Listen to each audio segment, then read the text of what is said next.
and thank you so much for joining me here on So Stood Checks. So today, I'm going to be doing a review for Bibliofancy of Corpses, Coffins, and Crypts, A History of Burial by Coleman.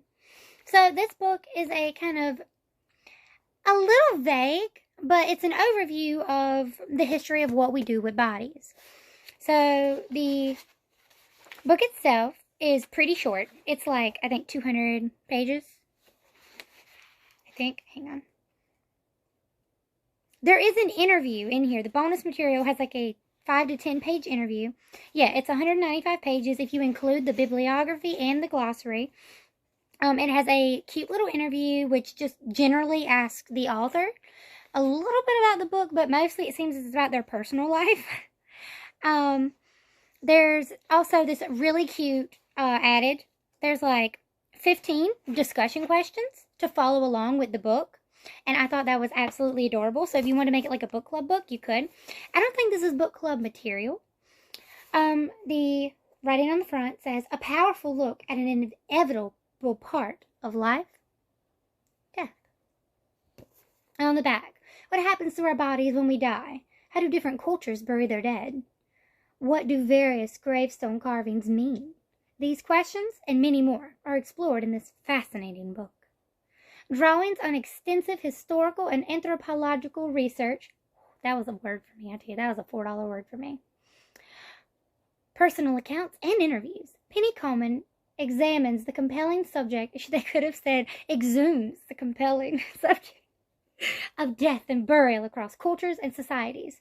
Learn about decomposition and the embalming process, different customs for containing remains, famous burial sites, images in the arts associated with death, epitaphs and gravestone carvings, and more.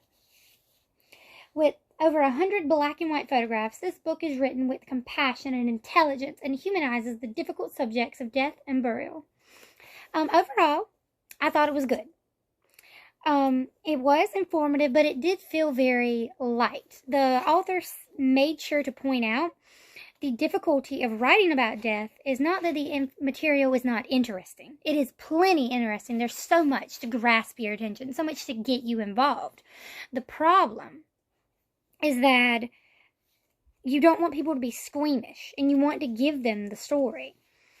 So, like, over here, you have, like, they have pictures of death certificates. They have pictures of graves. There's a detailing of this one site. I think it was in Russia. It's, basically, the person wanted to do something with the overabundance of bones they had in their, catacombs. So they paid an artist to sculpt them into decorations. And basically, there's a chandelier made with ribs and skulls and femurs and all the parts. And essentially the artist and the commissioner regretted the decision immediately because they're like, this is sick. But I thought it was insane. It's in the Czech Republic. That's where it was. So, as you can see, that is all bones. And those are mostly skulls in here. This is also all bones and skulls to make the family crest. I think it was the family crest. Yes, it was the Schizwarzenberg family crest. Sorry if I butchered your name. I really tried. There's a lot of letters there. I can just say it for 20 minutes or I can try. A couple notes. In England, a textbook published in 1817 offered these suggestions for determining that a person was really dead.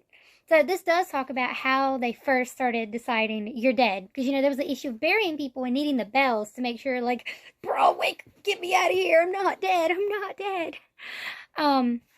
Just being in a coma or something and then waking up like, oh, shit, I'm fucked. Yeah. So, this textbook. This part escalated so quickly. Follow with me. Keeping the corpse warm. Okay, yeah. Starting at determining that a person was really dead. This is an 1817 textbook. Keeping the corpse warm under close watch for at least a week, with no indecent experiments for 24 hours, except holding a looking glass to the mouth, or brushing the soles of the feet with strong prickle, because it is a strong acid, or electricity, or warm baths, or pasting tissue paper over the mouth and nose. If none of these seem conclusive, cut the jugulars or separate the carotid arteries, divide the medulla, or pierce the heart. If they're not showing signs they're dead, fucking kill them. That's what I read. Whoa. It's like, oh, that escalated so quickly. Oh. And then there's these cute little bits like, the butterfly was a symbol of death in ancient Greece because the Greeks believed that the soul left the body after death in the form of butterflies. Stories in which the chameleon is associated with death are widespread in southern and eastern Africa. Interestingly enough, they talk about the coyotes in here with the Navajo people. They also talk about bananas and like the Fiji Islands and the chameleons. They talk about a whole bunch of other things. But so at my new job, one of my coworkers is from Africa. She only just came here recently to be with her husband. And she was telling me, like, she had no idea what the fuck awake was. Like, they told, like, the church she was going to, she said the preacher's mother had died. And they said you could go see him for a couple days. And she was like, what do you mean? Like, the dead person? Like, she didn't understand what the fuck awake was. And I'm like, yeah, like, I was reading this book at the time. I finished it there. And I was like, yeah, like, this is awake. You can set someone up for, like, 3 days and, like, check them out. Like, you set up a time for a funeral, a visitation, like, say your last goodbyes to the, like, mortal shell, I guess, after someone has passed on. And, whew, they were like, what? So, yeah. Yeah, it was kind of cool to talk to someone about it while I was reading. I did find a couple, spelling errors in this book while I was reading them. So while I did say it is vague, like, they have a bunch of minute details of a lot of little things, but it's just a general overview. And of course you can't include everything. Like, they do talk about,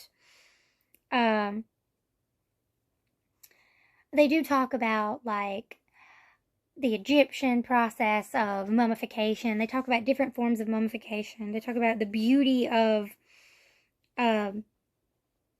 like, having a digital memorial, like, park, and getting, like, digital plots for, like, $15 and getting, like, digital reminders. Hey, like, here's a picture, little article for you. They talked about the beauty of, like, parks and stuff, and they mentioned a couple popular parks. But then they also list a bunch of books, and that's where I found most of the errors, were in the names of the people that, like, book by blah, blah, blah. Like, this one was by a lamb, L-A-M-M, and they spelled it L-A-M-N in the book, and I looking up the book, because I'm like, ooh, this sounds like a good book. Let me look. Yeah, they spelled it wrong. There is a bunch of, like, fluff. So this book is a quick read. Some of the fluff is, like, the pictures. Like I said, there's, like, 100 pictures in here, and some of them take up, like, half a page or a whole page, depending on what picture it is. Like, this one takes up, like, so much. Because they have pictures of gravestones where they talk about, like, where they found it, the beauty of the architecture of the buildings, of the mausoleums, of the catacombs, the process of what they do with the dead, like putting people in ossuaries, like after the bones have been there, the bodies have deteriorated to bone, and then they remove the bones and put a new body in that plot, and they put all the bones in this, like, bone house. Like, that's what happens. Going all the way back to Roman times. So they talk about that. But then there's also some more fluff where they're just listing some humorous and some sweet and some historic and some sad things that they found on gravestones. Like, one of the ones, I did read through them. I found them a bit much to read, but, so, like, yeah, I'm gonna go with pious. Pray for me as I will for thee, that we may meet in heaven. In patriotic, you had really long ones, like served in, blah, blah, blah. all these places they've worked and have been, and like those are the longest ones that they have in here is the historic ones. Humorous ones are kind of funny.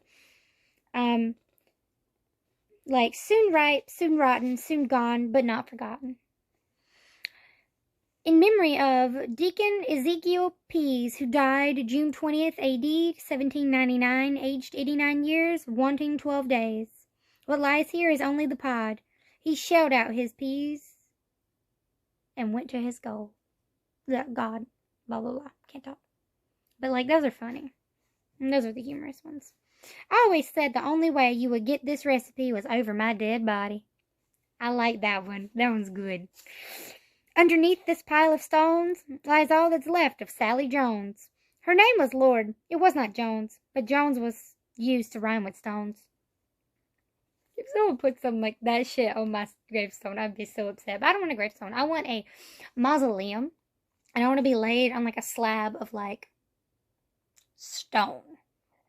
I want a sturdy, hard stone. I've thought about it, kind of obsidian, but I don't think I want obsidian. I thought about marble, but I don't really know. I know it's expensive, and I'm never getting a mausoleum. I'll probably be cremated, which is not what I want, but I can't be made into mushrooms, or like psychedelic mushrooms, or fucking tree. That's not what I'm going to get made into. I'd love it, but I wanted a mausoleum. And I just wanted to be left in there. I didn't want to be embalmed. I didn't want an autopsy. I didn't want anything. Even if it was a suspicious death, like, just fucking leave me. Like, as I am. Or be cursed. But they also list common carvings on gravestones, including pictures of, like, peacocks and doves and all kinds of little carvings. And overall, it's a quick read. It's cute. It's exciting. It's clever enough. It does make up the topic of like assisted suicide and being brain dead. And it talks about a couple other little bits like Barbara told me her story with an infectious sense of humor and ended with the words, "We have to find something to laugh about, or life just gets too sad." Because they do include the stories of the families who are in here. And, like, I've read a couple really good stories, not in this book. Like, I know a mortician who said when taking care of children, when it no longer becomes hard, that's the time to find a new profession. And, like, I understand, but also that sounds like I know it's your work. So you have to do your work. But, like, if it gets too hard and you, like, if it no longer bothers you and you have to quit, like, I find that also crappy. So it's like, ugh. And then I've read the one story of, it was the most beautiful story. It was in the comment section of one of the,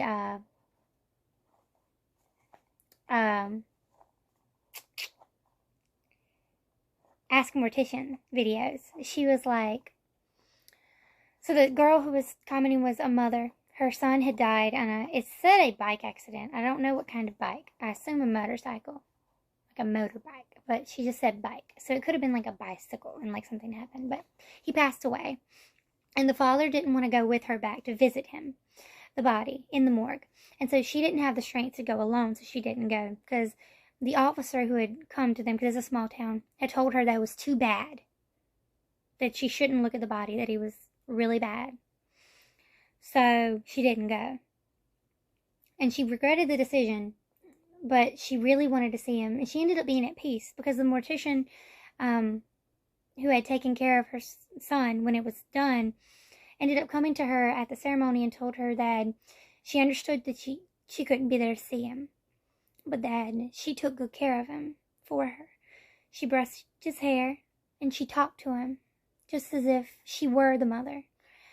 So then they could be taken care of in the last moments, and then they wouldn't be alone as they were being prepared for their last, I guess, public outing.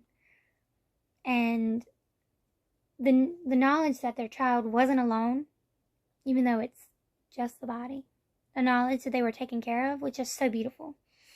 And so I really respected the way this approached it, because it didn't approach it from a fashion of being grotesque. Like, they didn't even talk about how, like, kind of gross to make all these decorations out of bodies were. This made it very clear that it's a revered path. It's something that has to be taken care of, something that has to be done by someone, and that it changes from everyone. Like, they talk about the Tower of Tears, Tower of Sorrow.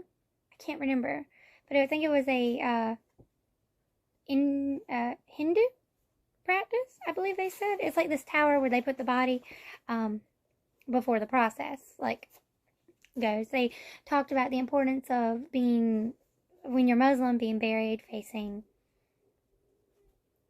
the right direction and being buried in the timely fashion. And like, people don't think about these things. And I like how they approached it in a respectful manner to all the different cultures that they brought up. And so even though it is more of a vague kind of overview to me, because I am interested in spooky shit and more macrame, or macrame, I can't say the words I want to say. I still felt it was very respectful. And I like that, because I'm like, that's spooky and that's kind of weird, but I appreciate it. I appreciate this, and I appreciate the way they approached it. And it's little things like that that bring it in perspective and make it a good book. So I do recommend it if you are interested in Corpses, Coffins, and Crypts, A History of Burial by Penny Coleman.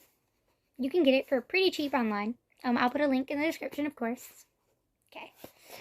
Alright, thank you so much for watching, and have a wicked evening. I'll see you next time here on Sostic Checks. Bye!